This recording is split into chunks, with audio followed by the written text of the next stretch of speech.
Now, also, earlier this week, we learned of £81 billion worth of cuts, as you know, the policing, the pensions, council to courthouse areas. There are a few areas of public spending that were actually spared. Now, at the same time, the European Parliament has voted to increase the EU's budget by almost 6% to €130 billion. David Cameron has called it totally unacceptable and says he'll voice his opposition when he travels to Brussels this week. So, as governments in all 27 EU countries ask their citizens to accept large cuts, you can hear some of it on the programme tonight, does this show the EU's completely out of touch? Or do we not hear enough about the benefits of the EU? Is the money needed to make the union actually work? Well, Jean Lambert is a Green MEP. Hello to you, Jean. Hello. And Nikki Sinclaire is an independent MEP, both with us now. Hello to you, Nikki. Hello. What do you think, Jean? Well, I think that we do need the money to actually make the EU work properly. I think it's one of those things that, just as for local councils, if you give local councils additional responsibilities, you should be putting the money in there as well to make it possible for them to do that. There are new things which have come in with the Treaty of Lisbon and which have been put there by national governments, and then national governments are saying, look, we can't even manage that sort of small increase to actually make this work. Nikki?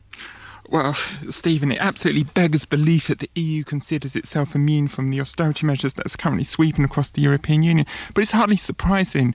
And it wants more and more money all the time. But let's not forget, its accounts haven't been fully audited for 15 years.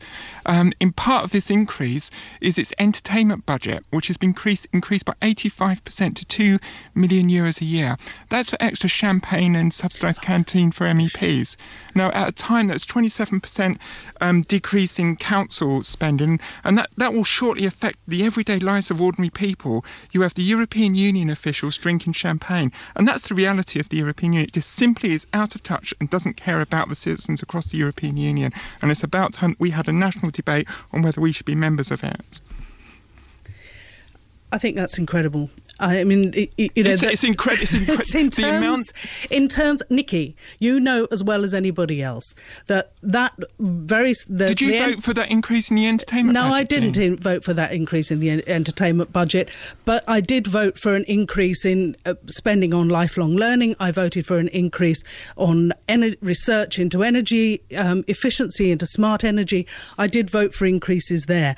I agree that there are a lot of things within the EU budget I would like to see go. Strasbourg is an obvious one. Mm-hmm. There's a lot of support as well, which is out there for nuclear energy, which I would love to see go tomorrow, because it's not tomorrow's. But wouldn't you agree with me, Jean, that even like this week, most of the, I don't believe you did, but most of the UK MEPs voted against these maternity social legislation, which is going to cost small businesses £2 billion across the UK. Now, even if all of us MEPs club together, all the UK MEPs, there's only 9% say. We have absolutely no influence in the European Union. It costs us £45 million a day. And I actually think, from what I get when I go out every week with my mobile surgery, people are fed up with the European Union and they want to have a say. And that's why I set up a petition, haveyoursay.eu, that people can actually go and actually make a stand against the European Union. Because I think no one under the age of 54 has ever had to say if they want this expenditure. We've just had an election where the economy was the major... Well, let's let Jean reply to you. I think what we also need to be clear about is that when we were in the recent sort of economic shock that we've been going through, additional money has been pumped in at the European Union level. Additional measures have been put in with the European Social Fund to actually support programmes which are helping to train people, to get people into work, assuming that you can find a job. I think, as I say, I'm not sort of apologising for everything that there is in the European Union budget. I think the European Union is extremely important to us. But David Cameron will make the argument about the markets. I will make the argument about our role within the world in terms of not least in terms of climate change, in terms of development aid, in terms of support for other countries. But it's not such a small part of it, Nikki. And we are not such a small part either of the decision making that goes on within there. It is. We're 9%, 127 for the Commission, 127 for the Council. And you seem to assume that somehow the size that you have there, is the end of your power. There's also a question of the influence which we have within the... Well, not if you keep voting against and saying no to everything. No, we don't. Active engagement can actually shift things. It's helped shift things on climate change. It's helped shift things in the way in which the Common Agricultural Policy... 5 times now.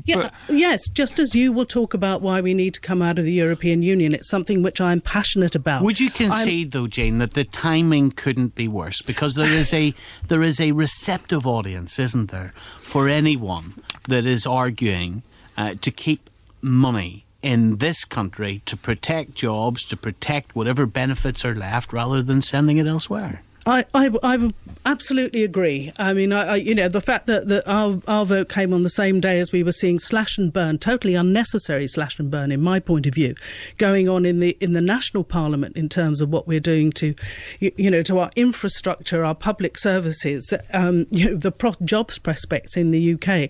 Yes, it's a bad juxtaposition. On the other hand, we've also now, that's Parliament laying out its stall. Now we're into negotiations with those national governments.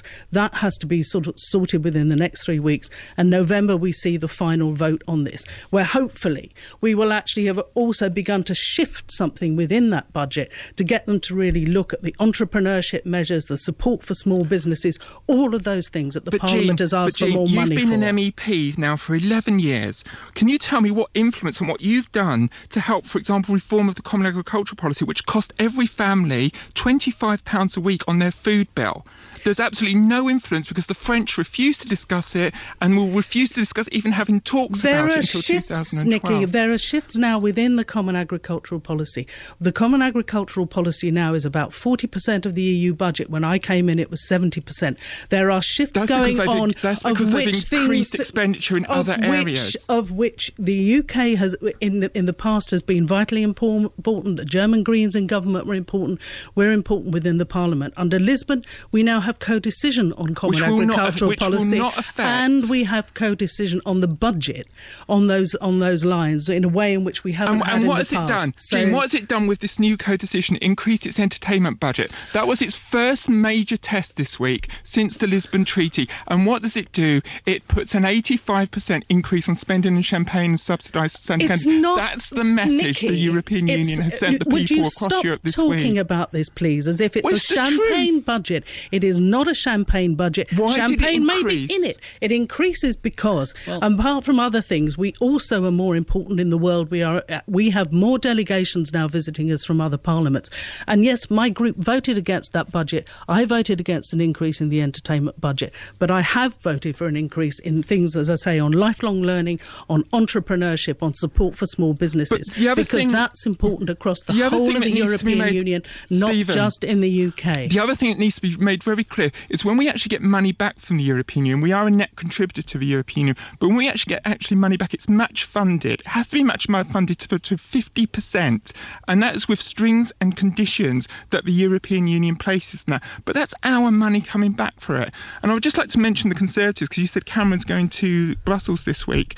Cameron has no influence, or he has 1/27th of a say, and the Conservatives there say one thing in this country and another thing there. Okay. 2 weeks ago, Delors, the Conservative MPs gave a standing ovation to Delors when he called for the federalisation of Europe. Jean and Nikki, thank you. I sat down. Thank you very much indeed. Thank you.